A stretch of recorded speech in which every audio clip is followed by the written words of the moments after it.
Now, as we see, the objective of the PITS India Act to introduce a double government, it failed. The company's government in India became thoroughly irresponsible.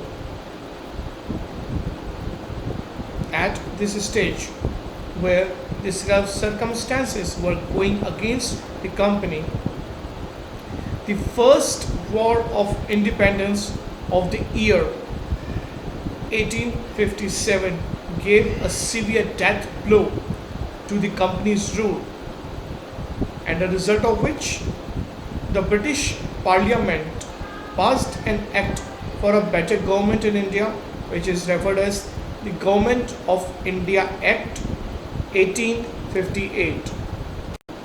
So, the Act of 1858 transferred the government of India from the company to the British Crown, henceforth governed in the name of Her Majesty. So it totally put an end to the company's rule. Further, it provided for India to be governed through British Crown representatives who were to be called as the Viceroy of India. The Board of Control and Court of Directors, the system was totally abolished. A new office, that is the Secretary of State, was created with 15 members, Council of India, to assist him. The Secretary of State was required to lay before the President the annual account, statement, revenues of India, and the moral and material progress in India. Further, the law members, Advocate General, or the Governor General in Council of India were to be appointed by the King. Next, the Indian Council Act of 1861. This act brought about the beginning of the system of representative institutions in India and provided the framework of the government which exists till date. Indians were nominated by the Viceroy in the council as non-official members. Some decentralization was undertaken by reverting the powers back to the Bombay and Madras presidencies. New legislative councils for Bengal, Northwest Frontier Province, and Punjab were created. The Viceroy was given powers to make rules of transactions of business in the council and to issue the ordinances. It gave unlimited power to the Governor General. Meanwhile, the political situation in India became very explosive. The year 1861 to 1892 was the rise of the Indian national movement. The Indian National Congress was founded in the year 1885, and in its first session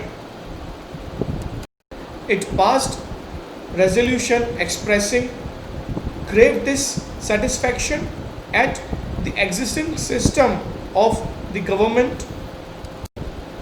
Next, the Indian Councils Act 1892. In this act, the number of non-official members were increased at both central as well as provincial legislative councils. The legislative council's power was also increased so that they could discuss the budget and ask questions to the executives. Next, the Indian Councils Act of 1909, which is also referred as Morley-Minto reforms. By this act, the number of members in both central and provincial legislative councils were increased. An Indian, Satyendra Prasad Sinha, was included in the Viceroy's Executive Council for the first time, and a separate electorate was given to the Muslims. The Morley-Minto reforms failed to satisfy the aspirations of the Indians, and the Indian National Congress became very active during the time of the First World War. So, by the Government of India Act 1919, we can say that an introduction to the self-government system arrived in India and paved the path for the independence of India. The Act of 1919 promised a responsible government to the Indians. This act is also known as the Montague-Chelmsford reforms. The central and provincial lists of subjects were introduced in the legislature. The provincial subjects were further divided into transferred subjects and reserved subjects. The Legislative Council had no say in the latter. A system of diarchy was introduced. The Legislative Council was bifurcated into the upper house, that is the Council of State, and the lower house, that is the Legislative Assembly. A separate electorate was extended to Sikh, Christians, Anglo-Indians, and for the Europeans. But this act failed to fulfill the aspirations of the Indians who were looking for Swaraj, or the system of self-government, through the non-cooperation movements. Further, the system of diarchy failed. This persistent demand for further reforms led the British government to appoint Simon Commission in 1927, which submitted the report in 1930. The report was considered at the Round Table Conference, consisting of representatives of the British government, British India, as well as the rulers of the states. The white paper was prepared as a result of this conference, which embodied the outlines of the reforms. The Select Committee passed the Government of India Act 1935 with certain amendments. The Government of India Act 1935 is considered to be the milestone leading to a full responsible government. It introduced partial responsibility at the center, autonomy of the provincial, and all India Federation, where each ruler of the state was required to sign an instrument of accession.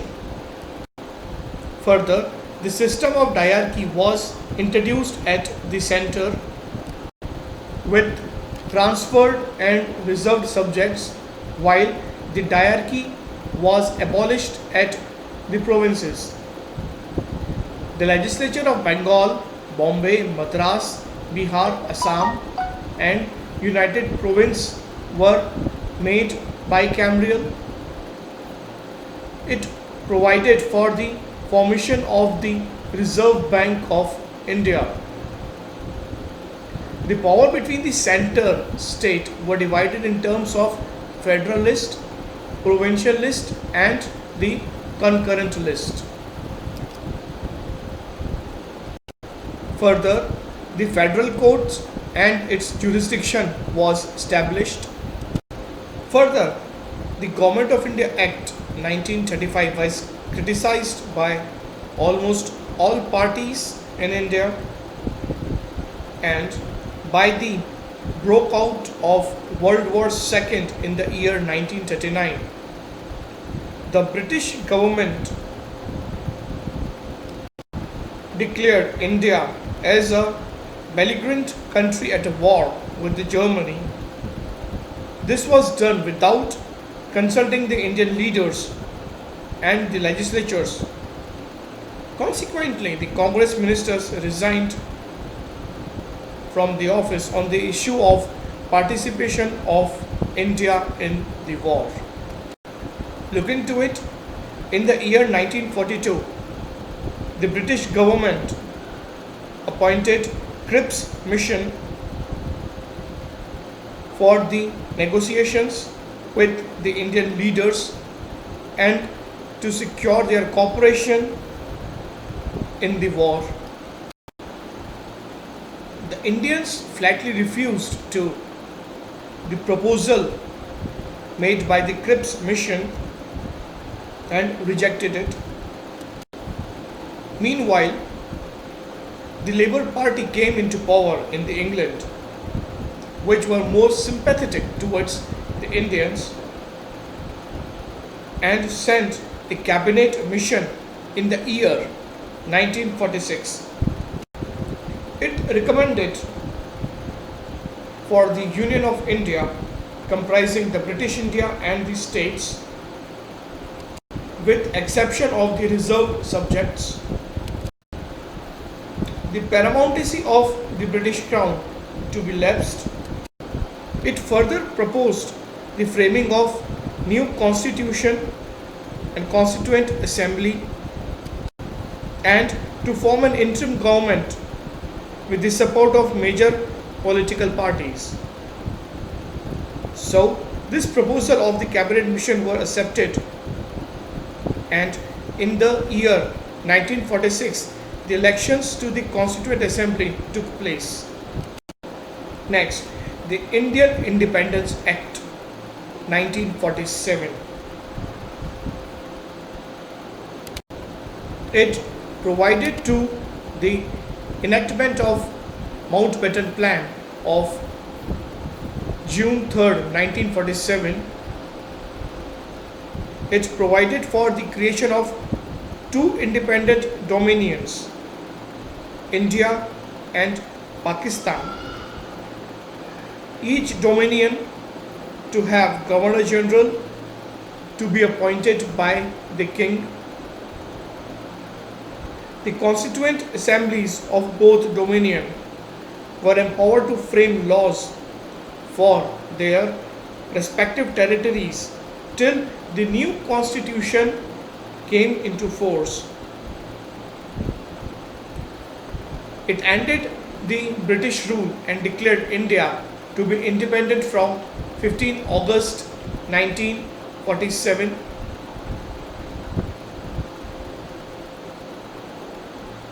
The princely states were to declare their affiliations themselves.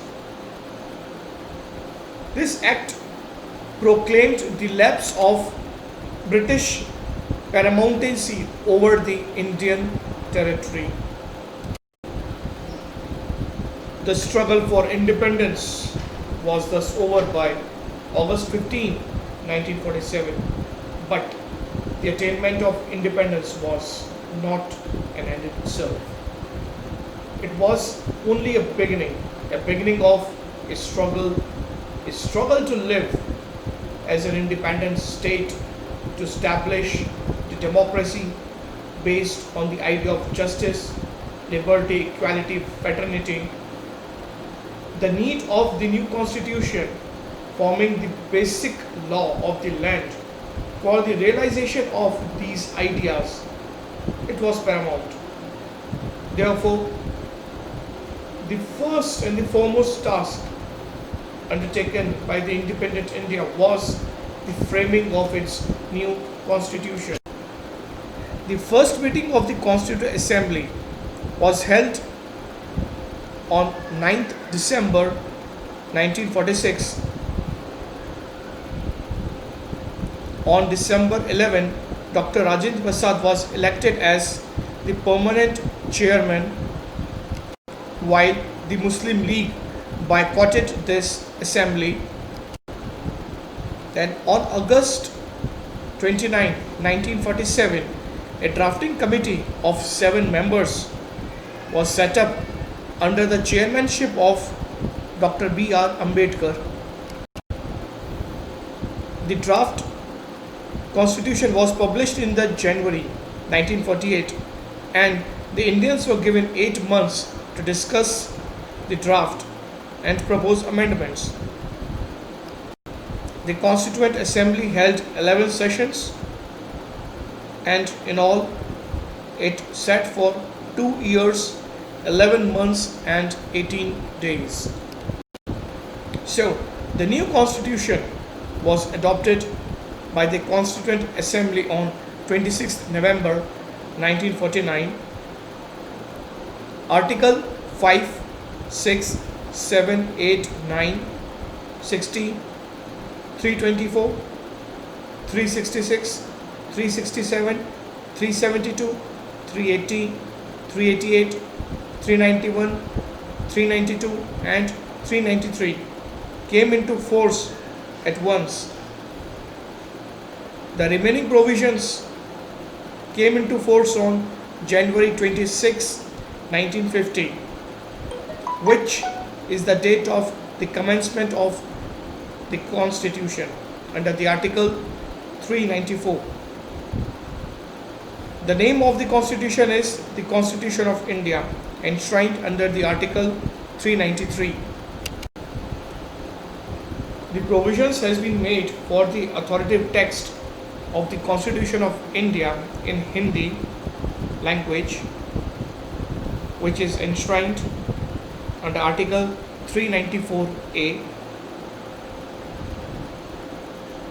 Further, the Constitution of India repealed the Indian Independence Act of 1947 and the Government of India Act 1935 together. So, coming to the end of this lecture, we have also covered the part 22 of the Constitution of India, namely short title, commencement, authoritative text in Hindi and repels, comprising of articles 393 to 395.